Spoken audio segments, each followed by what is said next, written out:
Welcome to Midnight Memoirs. Tonight, we have 3 terrifying tales that will make you think twice about your next road trip. Remember, if you have your own horror encounters, please share them with us at the email address in the description. Now, let's dive into our first story. Our first story is The Passenger in the Rain. Jake and Lisa were excited about their road trip across the country. They had planned every detail, from the scenic routes to the cozy motels along the way. On the second night, they were driving through a remote stretch of highway in the middle of nowhere. The road was deserted, and the only light came from their headlights slicing through the darkness. As they drove, the rain started pouring down, making visibility even worse. Lisa was navigating while Jake focused on the road, his knuckles white on the steering wheel. Suddenly, out of the corner of his eye, Jake saw a figure on the side of the road. It was a woman, drenched from head to toe, her thumb out for a ride.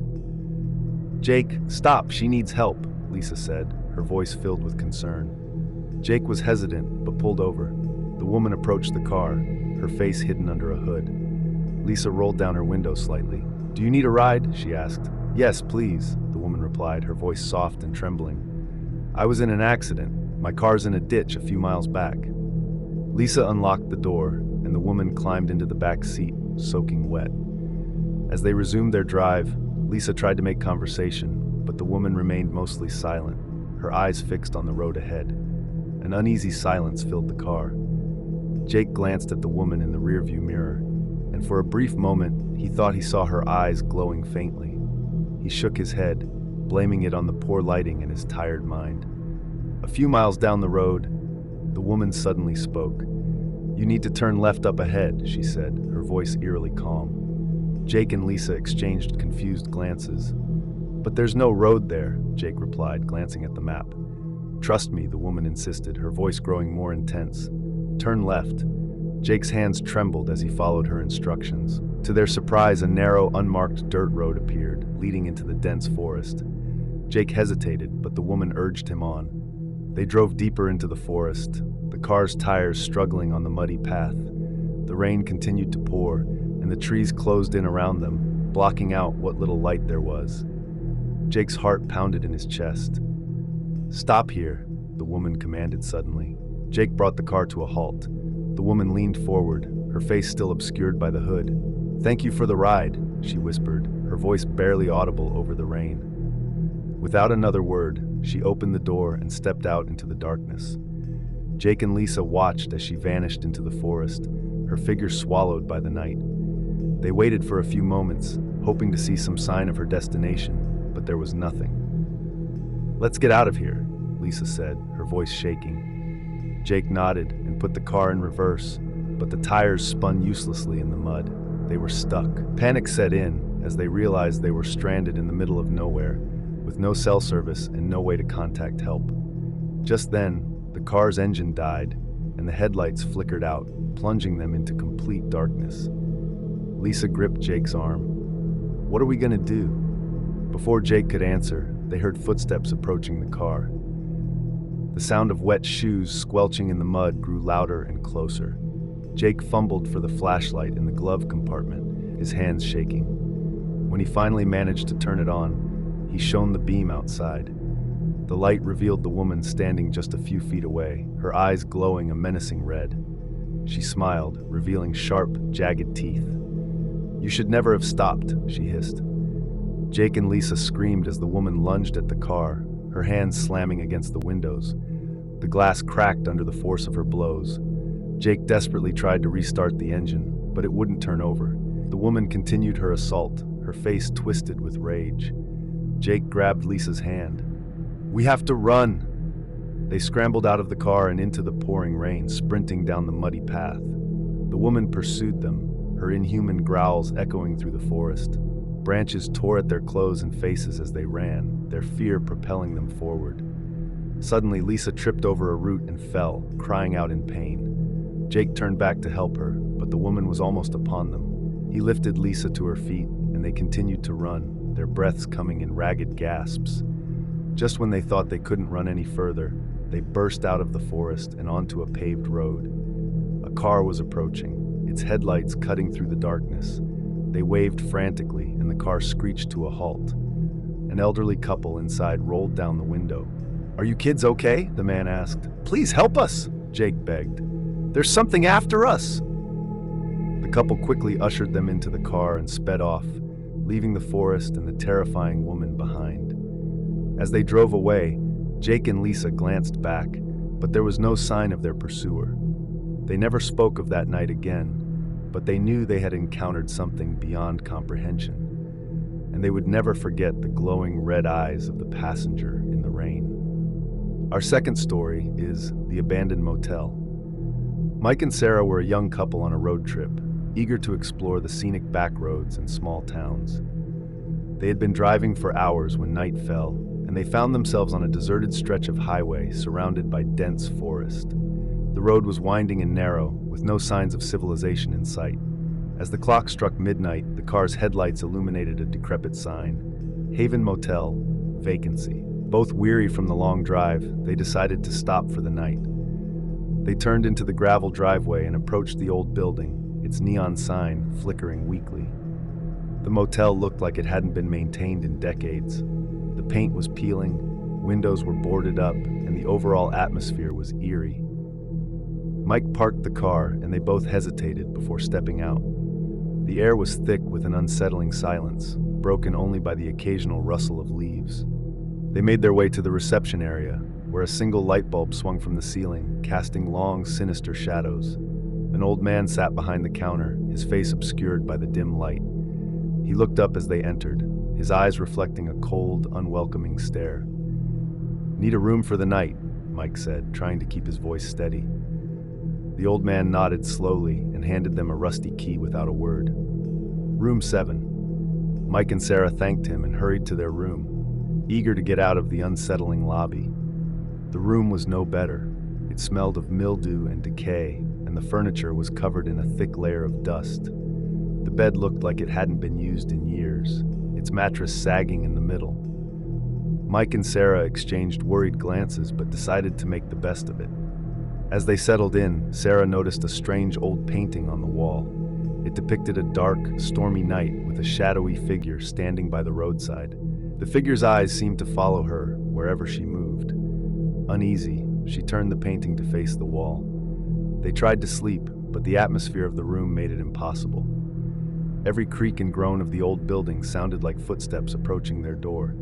At around 2 a.m., they heard a loud thud from the room above them, followed by the sound of dragging. Mike decided to investigate.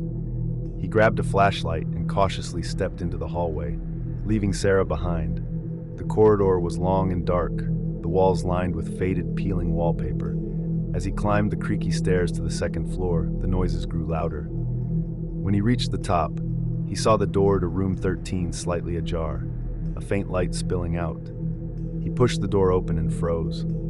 The room was empty, except for an old, blood-stained mattress in the center. The walls were covered in deep scratch marks, and a foul stench filled the air. Suddenly, the door slammed shut behind him, and the light went out. Mike's flashlight flickered and died, leaving him in complete darkness. Panic set in as he fumbled for the door handle, but it wouldn't budge. He could hear whispers around him, growing louder and more insistent. Downstairs, Sarah waited anxiously. When Mike didn't return after several minutes, she decided to find him. She grabbed her phone and used its flashlight to navigate the dark corridor. As she approached the staircase, she saw a figure at the top, tall, shadowy, with glowing eyes. "Mike," she called out, her voice trembling. The figure didn't respond. Instead, it started descending the stairs, each step slow and deliberate. Sarah's heart raced as she backed away, her phone shaking in her hand. She turned and ran back to their room, slamming the door behind her and locking it. She could hear the figure approaching, its footsteps echoing through the hallway. The doorknob rattled, and then there was a loud bang as if something was trying to force its way in. Sarah backed into a corner, her eyes wide with terror. Just when she thought the door would give way, the banging stopped. The silence that followed was even more terrifying. She waited for what felt like an eternity before she dared to move. She slowly approached the door, her hand shaking as she unlocked it. The hallway was empty. She crept towards the staircase. Calling out for Mike, there was no answer. Gathering her courage, she ascended the stairs, each step creaking ominously. When she reached the top, she saw room 13, its door slightly ajar. She pushed the door open and gasped. The room was exactly as Mike had described, empty, with blood stains and scratch marks, but Mike was nowhere to be found. She turned to leave, and that's when she saw it, the same shadowy figure standing at the end of the hallway. Sarah ran, her footsteps echoing as she fled down the stairs and out of the motel. She didn't stop until she reached their car. She fumbled with the keys, finally getting the door open and jumping inside. She started the engine and sped off, not daring to look back. The next day she returned with the police, but the motel was abandoned, and there was no sign of the old man or Mike. The only thing they found was an old, dusty guest book at the reception, filled with names of people who had stayed there over the years. The last entry was Mike and Sarah's, dated the previous night. To this day, Sarah doesn't know what happened to Mike.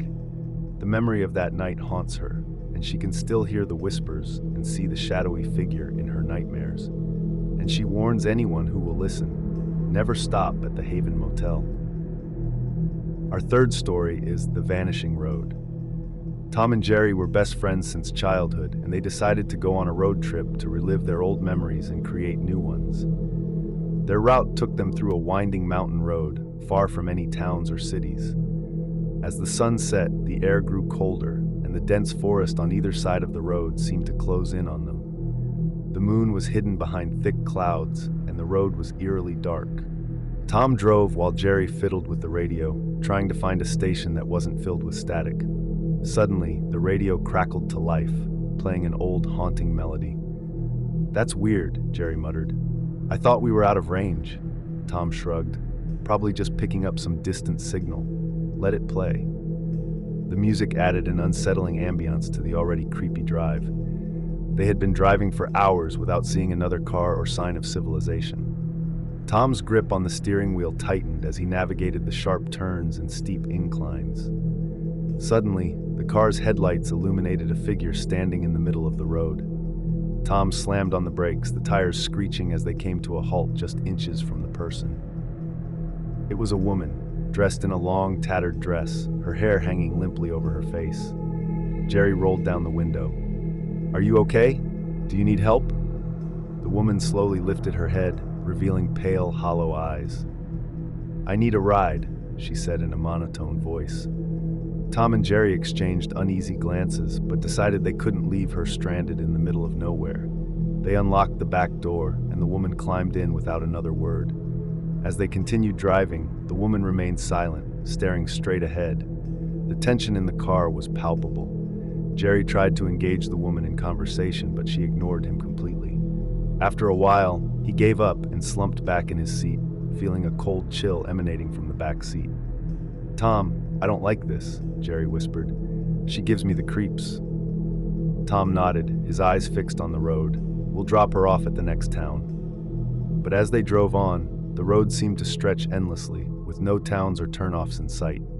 The radio began to play the same haunting melody on a loop, adding to their growing unease. The woman in the back seat hadn't moved or spoken since she got in. Hours passed, and the forest grew denser, the trees leaning over the road as if to swallow them whole.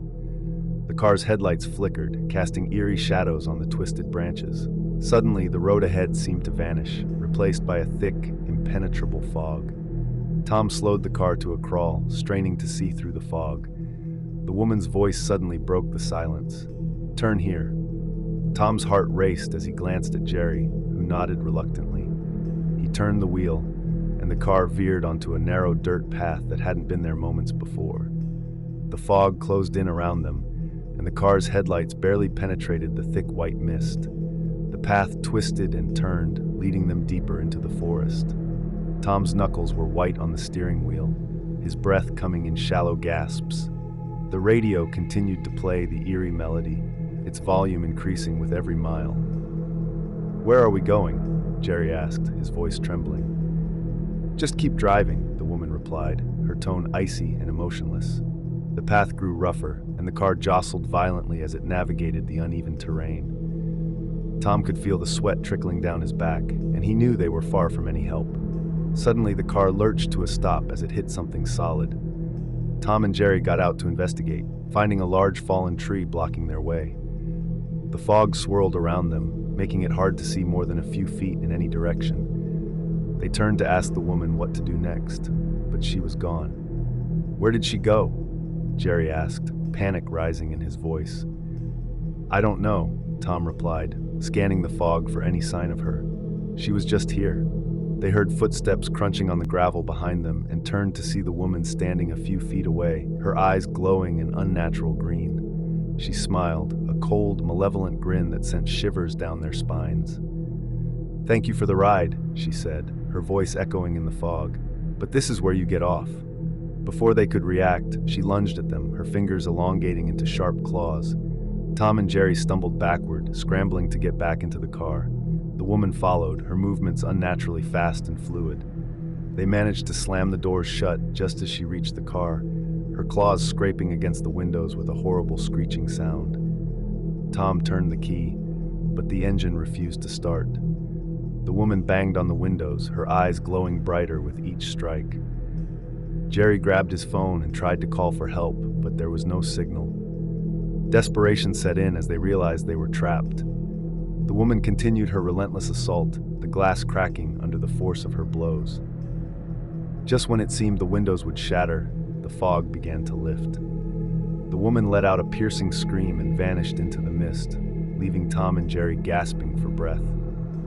The car engine roared to life on its own, and Tom didn't waste a second, flooring the accelerator and speeding down the path. They didn't stop until they reached a small town miles away. Shaking, they recounted their experience to the local authorities, but no one believed their story about the vanishing woman and the haunted road. If you guys like these stories, please consider subscribing to our channel for more horror content.